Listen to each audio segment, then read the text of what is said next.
Muhammad Faisal NPM 22197 dari kelas F mata kuliah Etika dan Tanggung Jawab Profesi. Di sini saya akan mengerjakan tugas yaitu membaca beberapa kode etik. Di sini saya akan membacakan kode etik profesi jaksa, kode etik profesi advokat, dan kode etik profesi anggota DPR atau legislatif. Pertama di sini saya akan membacakan kode etik profesi jaksa.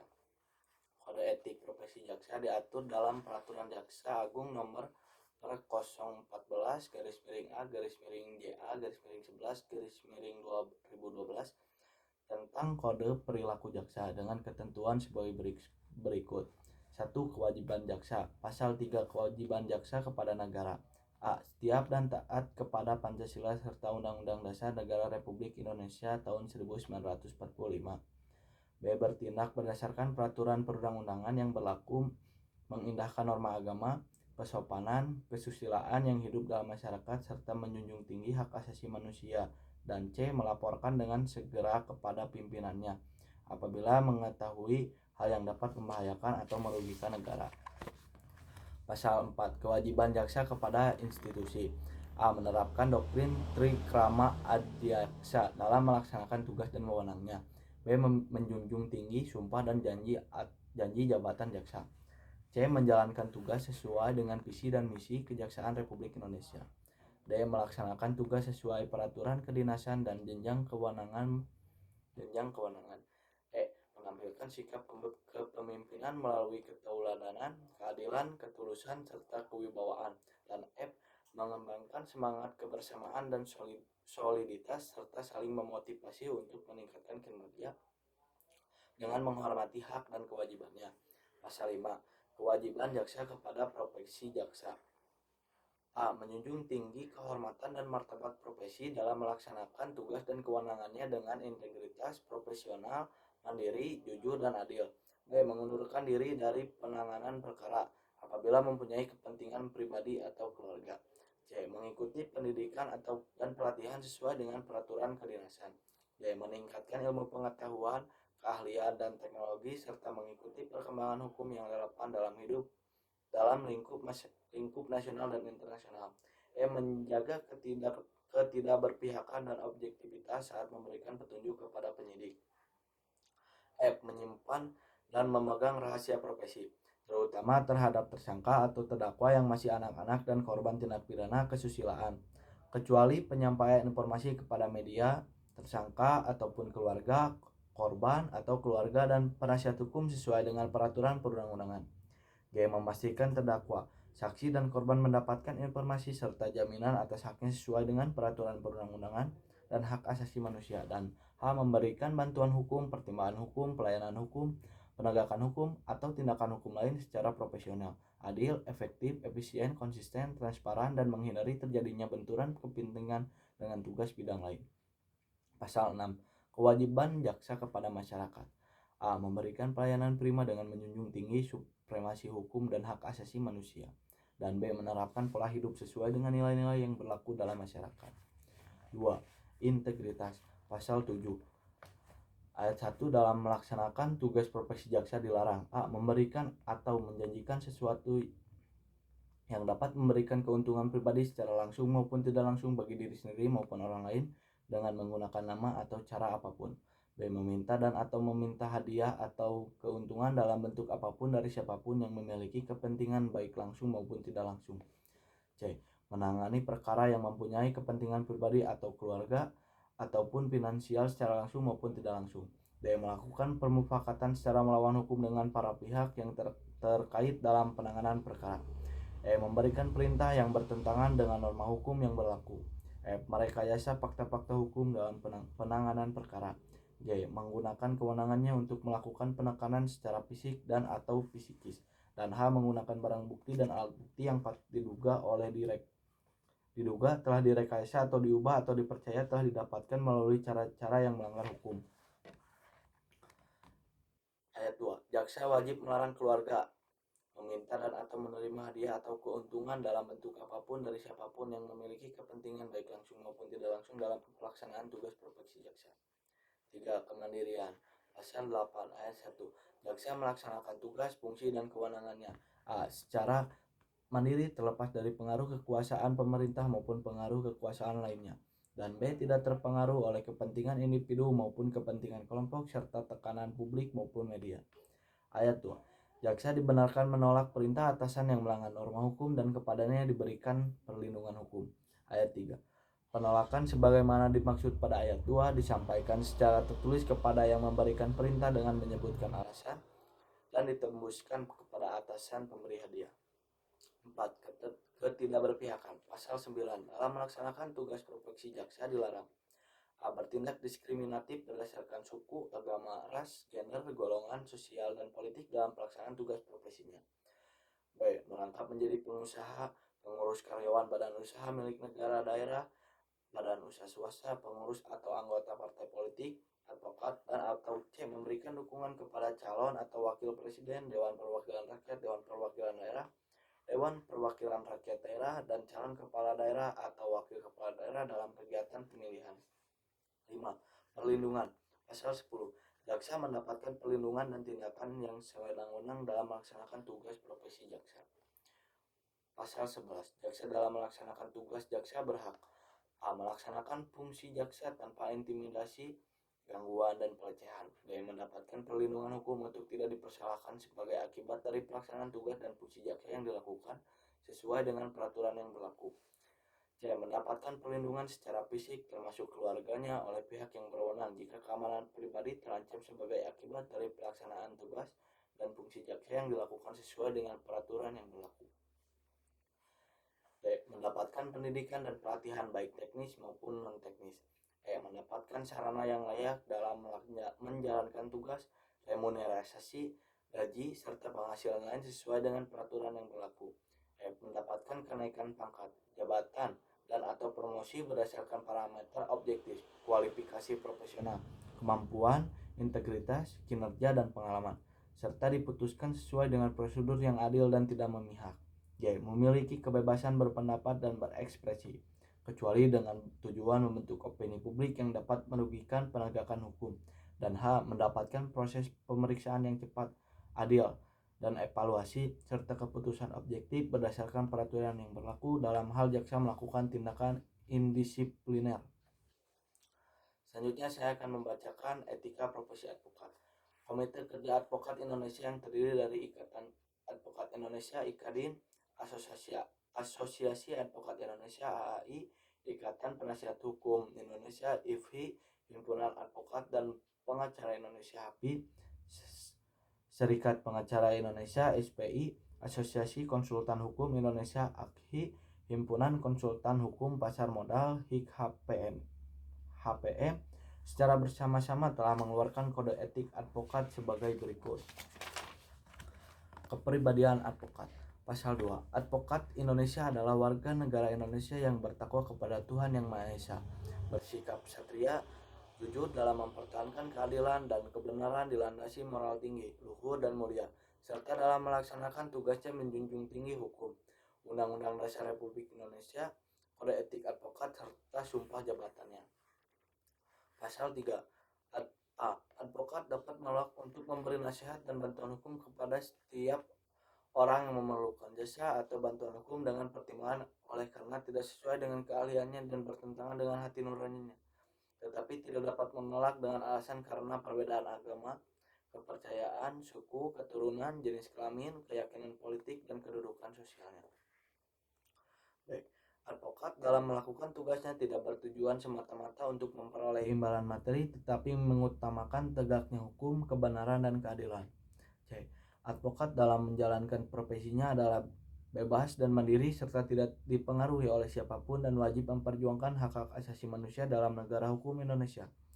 D. Advokat wajib memelihara rasa solidaritas di antara teman sejawat. E. Advokat wajib memberikan bantuan dan pembelaan hukum kepada teman sejawat yang diduga atau didakwa dalam suatu perkara pidana atas permintaannya atau karena penunjukan organisasi profesi. F. Advokat tidak dibenarkan untuk melakukan pekerjaan lain yang dapat merugikan kebebasan, derajat, dan martabat advokat. G. Advokat harus senantiasa menjunjung tinggi profesi advokat sebagai profesi terhormat, officium novel. H. Advokat dalam menjalankan profesinya harus bersikap sopan terhadap semua pihak, namun wajib mempertahankan hak dan martabat advokat. I. Seorang advokat yang kemudian diangkat untuk menduduki suatu jabatan negara, eksekutif, legislatif, dan yudikatif tidak dibenarkan untuk berpraktik sebagai advokat dan tidak diperkenankan namanya dicantumkan dan atau dipergunakan oleh siapapun atau oleh kantor manapun dalam suatu perkara yang sedang diproses atau berjalan selama ia menduduki jabatan tersebut. 2. Hubungan dengan klien. Pasal 4A. Advokat dalam perkara-perkara perdata harus mengutamakan penyelesaian dengan jalan damai. B. Advokat tidak dibenarkan memberikan keterangan yang dapat menyesatkan klien mengenai perkara yang sedang diurusnya. C. Advokat tidak dibenarkan menjamin kepada kliennya bahwa perkara yang ditanganinya akan menang. D. Dalam menentukan besarnya honorarium, advokat wajib mempertimbangkan kemampuan klien. E. Advokat tidak dibenarkan membebani klien dengan biaya-biaya yang tidak perlu. F. Advokat dalam mengurus perkara cuma-cuma harus memberikan perhatian yang sama seperti terhadap perkara untuk mana ia menerima uang jasa. G. Advokat harus menolak mengurus perkara yang menurut keyakinannya tidak ada dasar hukumnya. H. Advokat wajib memegang rahasia jabatan tentang hal-hal yang diberitahukan oleh klien secara kepercayaan dan wajib tetap menjaga rahasia itu setelah berakhirnya hubungan antara advokat dan klien itu. I. Advokat tidak dibenarkan melepaskan tugas yang dibebankan kepadanya pada saat yang tidak menguntungkan posisi klien atau pada saat tugas itu akan dapat menimbulkan kerugian yang tidak dapat diperbaiki lagi bagi klien yang bersangkutan, dengan tidak mengurangi ketentuan sebagaimana dimaksud dalam pasal 3 huruf H. J. Advokat yang mengurus kepentingan bersama dari dua pihak atau lebih harus mengundurkan diri sepenuhnya dari pengurusan kepentingan-kepentingan tersebut apabila di kemudian hari timbul pertentangan kepentingan antara pihak-pihak yang bersangkutan. K. Hak retensi advokat terhadap klien diakui sepanjang tidak akan menimbulkan kerugian bagi kepentingan klien.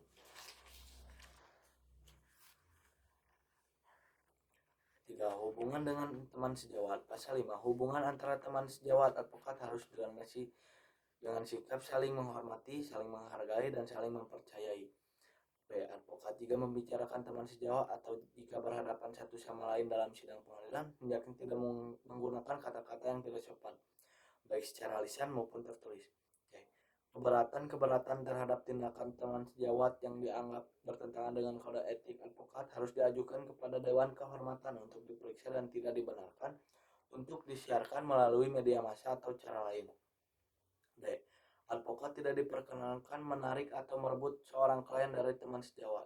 E. Apabila klien hendak mengganti advokat, maka advokat yang baru hanya dapat menerima perkara itu setelah menerima bukti pencabutan pemberian kuasa kepada advokat semula dan berkewajiban mengingatkan klien untuk memenuhi kewajibannya apabila masih ada terhadap advokat semula. Apabila suatu perkara kemudian diserahkan oleh klien terhadap advokat yang baru, maka advokat semula wajib memberikan kepadanya semua surat dan keterangan yang penting untuk mengurus perkara itu, dengan memperhatikan hak retensi advokat terhadap klien tersebut. 4. Tentang sejawat asing. Pasal 6. Advokat asing yang berdasarkan peraturan perundang-undangan yang berlaku menjalankan profesinya di Indonesia untuk tunduk kepada serta wajib mentaati kode etik ini. 5. Cara bertindak menangani perkara. Pasal 7. Surat-surat yang dikirim oleh advokat kepada teman sejawatnya dalam suatu perkara dapat ditunjukkan kepada hakim apabila dianggap perlu, kecuali surat-surat yang bersangkutan dibuat dengan membubuhi catatan sans prejudice. B. Isi pembicaraan atau korespondensi dalam rangka upaya perdamaian antara advokat akan tetapi tidak berhasil, tidak dibenarkan untuk digunakan sebagai bukti di muka pengadilan. C. Dalam perkara perdata yang sedang berjalan, advokat hanya dapat menghubungi hakim apabila bersama-sama dengan advokat pihak lawan dan apabila ia menyampaikan surat, termasuk surat yang bersifat ad informandum, maka hendaknya seketika itu tembusan dari surat-surat tersebut wajib diserahkan atau dikirimkan pula kepada advokat pihak lain. D. Dalam perkara pidana yang sedang berjalan, advokat hanya dapat menghubungi hakim apabila bersama-sama dengan jaksa penuntut umum. E. Advokat tidak dibenarkan mengajari dan atau memengaruhi saksi-saksi yang diajukan oleh pihak lawan dalam perkara perdata atau oleh jaksa penuntut umum dalam perkara pidana. F. Apabila advokat mengetahui bahwa seseorang telah menunjuk advokat mengenai suatu perkara tertentu, maka hubungan dengan orang lain itu mengenai perkara tertentu tersebut hanya boleh dilakukan melalui advokat tersebut. Oke. Advokat bebas mengeluarkan pernyataan-pernyataan atau pendapat yang dikemukakan dalam sidang pengadilan dalam rangka pembelaan dalam suatu perkara yang menjadi tanggung jawabnya, baik dalam sidang terbuka maupun dalam sidang tertutup, yang dikemukakan secara proporsional dan tidak berkelebihan dan untuk tidak memiliki imunitas hukum baik perdata maupun pidana. H. Advokat mempunyai kewajiban untuk memberikan bantuan hukum secara cuma-cuma (frodeo) bagi orang yang tidak mampu. I. Advokat wajib menyampaikan pemberitahuan tentang putusan pengadilan mengenai perkara yang ia tangani kepada kliennya pada waktunya. 6. Ketentuan lain tentang kode etik. Pasal 8. A. Profesi advokat adalah profesi yang mulia dan terhormat, officium nobile, dan karenanya dalam menjalankan profesi selaku penegak hukum di pengadilan sejajar dengan jaksa dan hakim yang dalam melaksanakan profesinya berada di bawah perlindungan hukum, undang-undang, dan kode etik ini. B. Pemasangan iklan semata-mata untuk menarik perhatian orang adalah dilarang termasuk pemasangan papan nama dengan ukuran dan atau bentuk yang berlebihan. C. Kantor advokat atau cabangnya tidak dibenarkan diadakan di suatu tempat yang dapat merugikan kedudukan dan martabat advokat. D. Advokat tidak diperkenankan mengizinkan orang yang bukan advokat mencantumkan namanya sebagai advokat di papan nama kantor advokat atau mengizinkan orang yang bukan advokat tersebut untuk memperkenalkan dirinya sebagai advokat. E. Advokat tidak dibenarkan mengizinkan karyawan-karyawannya yang tidak berkualifikasi untuk mengurus perkara atau memberi nasihat hukum kepada klien dengan lisan atau dengan tulisan. F. Advokat tidak dibenarkan melalui media massa mencari publisitas bagi dirinya dan atau untuk menarik perhatian masyarakat mengenai tindakan-tindakannya sebagai advokat mengenai perkara yang sedang atau ditanganinya, kecuali apabila keterangan-keterangan yang ia berikan itu bertujuan untuk menegakkan prinsip-prinsip hukum yang diperjuangkan oleh setiap advokat. G. Advokat dapat mengundurkan diri dari perkara yang akan atau diurusnya apabila timbul perbedaan dan tidak dicapai kesepakatan tentang cara penanganan perkara dengan kliennya. H. Advokat yang sebelumnya pernah menjabat sebagai hakim atau panitera dari suatu lembaga peradilan tidak dibenarkan untuk memegang atau menangani perkara yang diperiksa di pengadilan tempat terakhirnya bekerja selama 3 tahun semenjak ia berhenti dari pengadilan tersebut. 7. Pelaksanaan kode etik. Pasal 9. A. Setiap advokat wajib tunduk dan mematuhi kode etik advokat ini. B. Pengawasan atas pelaksanaan kode etik advokat ini dilakukan oleh Dewan Kehormatan.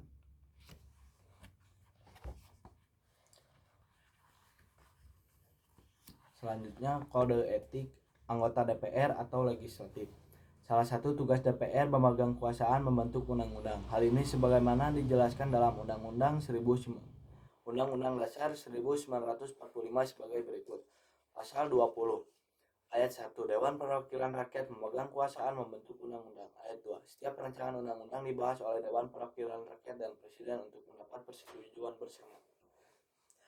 Ayat 3. Jika rancangan undang-undang itu tidak mendapat persetujuan bersama, rancangan undang-undang itu tidak boleh diajukan lagi dalam persidangan Dewan Perwakilan Rakyat masa itu. 4. Ayat 4. Presiden mengesahkan rancangan undang-undang yang telah disetujui bersama untuk menjadi undang-undang. Ayat 5. Dalam hal rancangan undang-undang yang telah disetujui bersama tersebut tidak disahkan oleh Presiden dalam waktu 30 hari semenjak rancangan undang-undang tersebut disetujui, rancangan undang-undang tersebut sah menjadi undang-undang dan wajib diundangkan. Pasal 20A.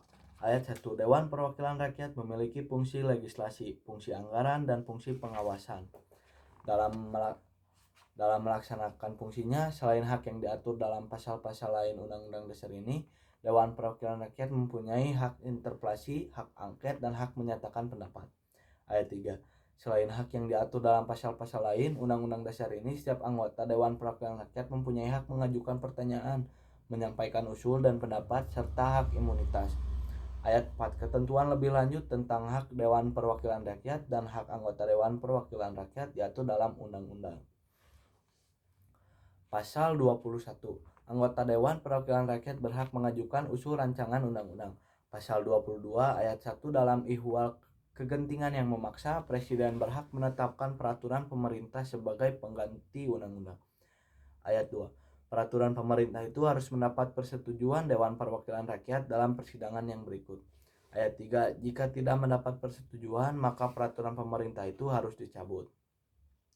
Pasal 22A. Ketentuan lebih lanjut tentang cara pembentukan undang-undang diatur dengan undang-undang. Pasal 22B. Anggota Dewan Perwakilan Rakyat dapat diberhentikan dari jabatannya, yang syarat-syarat dan tata caranya diatur dalam undang-undang. Anggota DPR RI telah mempunyai kode etik profesi, yaitu Peraturan Dewan Perwakilan Rakyat Republik Indonesia Nomor 1 Tahun 2015 tentang Kode Etik Dewan Perwakilan Rakyat Republik Indonesia. Kode etik tersebut sebagai berikut. Kode etik anggota DPR RI bagian ke-1, kepentingan umum, pasal 2, ayat 1, anggota dalam setiap tindakannya harus mengutamakan kepentingan bangsa dan negara daripada kepentingan pribadi, seseorang dan golongan. Ayat 2, anggota bertanggung jawab mengemban amanat rakyat, melaksanakan tugasnya secara adil, mematuhi hukum, menghormati keberadaan lembaga legislatif, dan mempergunakan fungsi, tugas, dan wewenang yang diberikan kepadanya demi kepentingan dan kesejahteraan rakyat. Ayat 3, anggota mengutamakan penggunaan produk dalam negeri.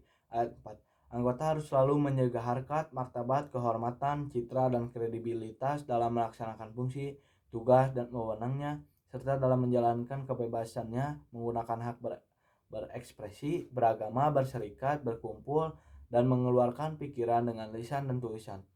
Ayat 5, anggota yang ikut serta dalam kegiatan organisasi di luar DPR harus mengutamakan tugasnya sebagai anggota. Bagian kedua, integritas, pasal 3. Ayat 1, anggota harus menghindari perilaku tidak pantas atau tidak patut yang dapat merendahkan citra dan kehormatan DPR baik dalam gedung DPR maupun di luar gedung DPR, menurut pandangan etika dan norma yang berlaku dalam masyarakat. Ayat 2, anggota sebagai wakil rakyat memiliki pembatasan pribadi dalam bersikap, bertindak, dan berperilaku. Ayat 3, anggota dilarang memasuki tempat prostitusi, perjudian, dan tempat lain yang dipandang tidak pantas secara etika, moral, dan norma yang berlaku umum di masyarakat, kecuali untuk kepentingan tugasnya sebagai anggota DPR dalam wilayah negara kesatuan Republik Indonesia. Ayat 4, anggota harus menjaga nama baik dan kewibawaan DPR. Ayat 5, anggota dilarang meminta dan menerima pemberian atau hadiah selain dari apa yang berhak diterimanya sebagai dengan ketentuan peraturan perundang-undangan. Bagian ketiga, hubungan dengan mitra kerja, pasal 4. Ayat 1, anggota harus bersikap profesional dalam melakukan hubungan dengan mitra kerja. Ayat 2, anggota dilarang melakukan hubungan dengan mitra kerjanya untuk maksud tertentu yang mengandung potensi korupsi, kolusi, dan nepotisme. Bagian keempat, akuntabilitas, pasal 5. Ayat 1, anggota bertanggung jawab atas tindakan yang dilakukan dalam rangka menjalankan fungsi, tugas, dan wewenangnya demi kepentingan negara. Ayat 2, anggota harus bersedia untuk diawasi oleh masyarakat dan konstituennya. Ayat 3, anggota wajib menyampaikan dan memperjuangkan aspirasi rakyat kepada pemerintah, lembaga, atau pihak yang terkait secara adil tanpa memandang suku, agama, ras, golongan, dan gender. Ayat 4, anggota harus mampu memberikan penjelasan dan alasan ketika diminta oleh masyarakat atas ditetapkannya sebuah kebijakan DPR berkaitan dengan fungsi, tugas, dan wewenangnya. Bagian kelima, keterbukaan dan konflik kepentingan, pasal 6 ayat 1. Sebelum mengemukakan pendapatnya dalam pembahasan suatu permasalahan tertentu, anggota harus menyatakan di hadapan seluruh peserta rapat jika ada suatu keterkaitan antara permasalahan yang sedang dibahas dengan kepentingan pribadinya di luar kedudukannya sebagai anggota. Ayat 2, anggota mempunyai hak suara dalam setiap rapat dan dalam setiap pengambilan keputusan, kecuali mempunyai konflik kepentingan dengan permasalahan yang sedang dibahas. Ayat 3, anggota dalam menyampaikan hasil rapat harus sesuai dengan kapasitasnya, baik sebagai anggota maupun sebagai pimpinan alat kelengkapan DPR. Ayat 4, anggota dilarang menggunakan jabatannya untuk mencari kemudahan dan keuntungan pribadi, keluarga, sanak, famili, dan golongan. Ayat 5, anggota dilarang menggunakan jabatannya untuk mempengaruhi proses peradilan yang ditujukan untuk kepentingan pribadi dan atau pihak lain. Bagian ke-6, rahasia, pasal 7. Anggota wajib menjaga rahasia yang dipercayakan kepadanya, termasuk hasil rapat yang dinyatakan sebagai rahasia sampai dengan batas waktu yang telah ditentukan atau sampai dengan masalah tersebut sudah dinyatakan terbuka untuk umum. Bagian ketujuh, kedisiplinan.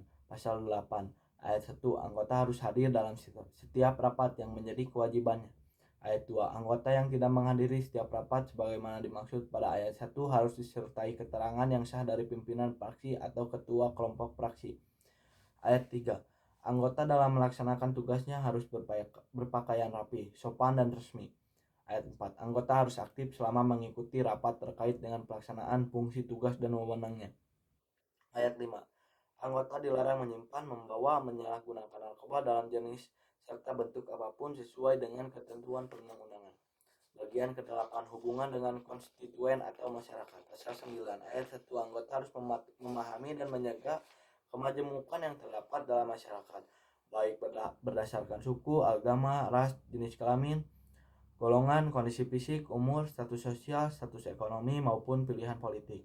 Ayat 2, anggota dalam melaksanakan fungsi, tugas, dan wewenangnya tidak diperkenankan berprasangka buruk atau bias terhadap seseorang atau suatu kelompok atas dasar alasan yang tidak relevan, baik dengan perkataan maupun tindakannya. Ayat 3, anggota harus mendengarkan dengan penuh perhatian atas keterangan para pihak dan masyarakat yang diundang dalam rapat atau acara DPR. Ayat 4, anggota harus menerima dan wajib dengan sikap penuh pengertian terhadap pengaduan dan keluhan yang disampaikan oleh masyarakat. Bagian ke-9, perjalanan dinas. Pasal 10, anggota dapat melakukan perjalanan dinas ke dalam atau keluar dengan biaya negara sebagaimana diatur dalam ketentuan peraturan perundang-undangan. Ayat 2, perjalanan dinas sebagaimana dimaksud pada ayat 1 dilakukan dengan menggunakan anggaran yang tersedia dan dilakukan sesuai dengan ketentuan peraturan perundang-undangan. Ayat 3, anggota tidak boleh membawa keluarga dalam suatu perjalanan dinas kecuali dimungkinkan oleh ketentuan peraturan perundang-undangan atau atas biaya sendiri. Bagian ke-10, independensi. Pasal 11 ayat 1, anggota MKD harus bersikap independen dan bebas dari pengaruh fraksinya atau pihak lain dalam melaksanakan fungsi, tugas, dan wewenangnya. Ayat 2, anggota, pimpinan fraksi, dan atau pimpinan DPR dilarang melakukan upaya intervensi terhadap putusan MKD. Ayat 3, dalam melaksanakan fungsi, tugas, dan wewenangnya, anggota tidak diperkenankan memenuhi panggilan penegak hukum tanpa ada persetujuan tertulis dari MKD, kecuali ditentukan lain oleh undang-undang yang mengatur mengenai majelis permusyawaratan rakyat, Dewan Perwakilan Rakyat, Dewan Perwakilan Daerah, dan Dewan Perwakilan Rakyat Daerah. Bagian ke-11, pekerjaan lain di luar tugas kedewanan. Anggota wajib mendahulukan fungsi, tugas, dan wewenangnya sebagai anggota. Bagian ke-12, hubungan dengan wartawan. Pasal 13 ayat 1, anggota wajib menjaga hubungan profesional dengan wartawan. Ayat 2, anggota dapat menjelaskan kepada wartawan mengenai data dan informasi yang didapatkan dalam rapat, kecuali yang bersangkutan tidak menghadiri rapat serta data dan informasi rapat yang bersifat rahasia. Ayat 3, anggota harus selektif dalam melayani. A. Permintaan penjelasan yang berupa pendapat, pemikiran, dan gagasan jika diajukan pertanyaan oleh setiap wartawan yang tidak memenuhi persyaratan peliputan. Dan B. Permintaan penjelasan yang berupa pendapat, pemikiran, dan gagasan jika diajukan di tempat yang tidak memenuhi persyaratan peliputan pers. Bagian ke-13, hubungan dengan tamu di lingkungan DPR. Pasal 14 ayat 1, anggota wajib menjaga hubungan profesional dengan tamu. Ayat 2, anggota wajib menerima dan melayani tamu yang terdaftar di unit Sekretariat Jenderal DPR sesuai dengan tata cara menerima dan melayani tamu. Ayat 3, anggota wajib menerima dan melayani tamu di tempat yang memenuhi persyaratan dalam tata cara menerima dan melayani tamu. Ayat 4, anggota dilarang menerima tamu yang dianggap tidak mematuhi aturan di gedung DPR selama tamu berada di gedung DPR. Bagian ke-14, hubungan antar anggota dengan alat kelengkapan DPR. Pasal 15 ayat 1, sesama anggota harus saling menghormati dan menghargai fungsi, tugas, dan wewenang masing-masing sesuai dengan penugasan pada alat kelengkapan DPR. Ayat 2, anggota wajib menjaga hubungan yang profesional dengan pimpinan alat kelengkapan DPR.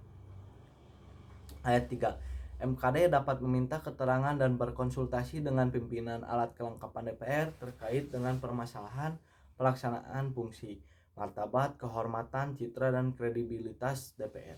Bagian ke-15, Etika Persidangan. Pasal 16 ayat 1, anggota wajib mematuhi tata cara rapat sebagaimana diatur dalam peraturan DPR yang mengatur mengenai tata tertib. Ayat 2, anggota MKD dalam menyampaikan pendapat dalam sidang MKD kepada sesama anggota MKD dan pimpinan MKD harus didahului dengan sebutan yang mulia. Ayat 3, anggota yang diperiksa dalam sidang MKD ketika menyampaikan keterangannya kepada pimpinan sidang MKD harus dimulai dengan kesebutan yang mulia. Ayat 4, pimpinan yang anggota MKD dalam sidang MKD harus menggunakan pakaian sipil lengkap. Pasal 17 ayat 1, untuk menjaga kelancaran rapat, anggota dalam melakukan instruksi A. harus mengikuti giliran sebagaimana diatur oleh pimpinan rapat, dan B. tetap duduk pada tempat yang telah disediakan dan berbicara setelah dipersilakan oleh pimpinan rapat.